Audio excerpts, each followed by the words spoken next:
اس لیے کہ رمضان کے بعد سب سے زیادہ روزوں کی فضیلت اسی مہینے کے اندر ہے۔ خاص طور پر یوم عاشوراء، نبی کریم صلی اللہ علیہ وسلم سے پوچھا گیا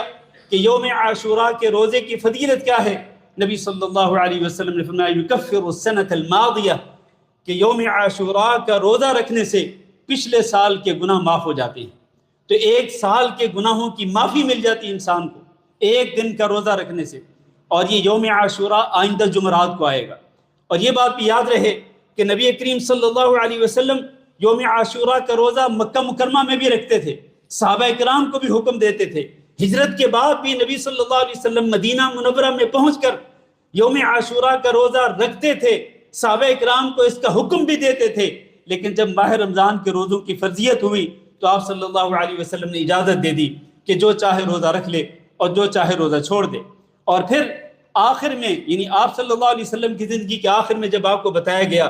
کہ یہود و نصارہ بھی اس دن کی تعظیم کرتے ہیں، تو آپ صلی اللہ علیہ وسلم نے ان کی مخالفت کرنے کی خاطر فرمایا تھا کہ لَإِن بَقِينَا إِلَى الْعَامِ الْقَادِمِ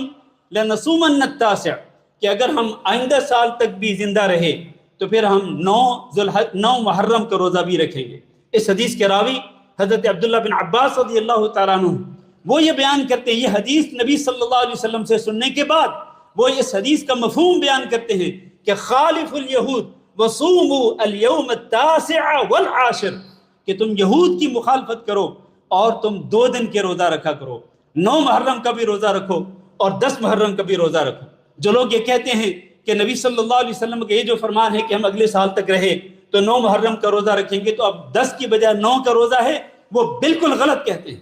عبداللہ بن عباس رضی اللہ تعالیٰ عنہ حدیث کے راوی ہیں، انہوں نے اس حدیث کا مفہوم یہی بیان کیا ہے کہ 2 دن کے روزے رکھنے، لہذا 9 محرم کا بھی روزہ رکھنا چاہیے اور 10 محرم کا بھی روزہ رکھنا چاہیے، یعنی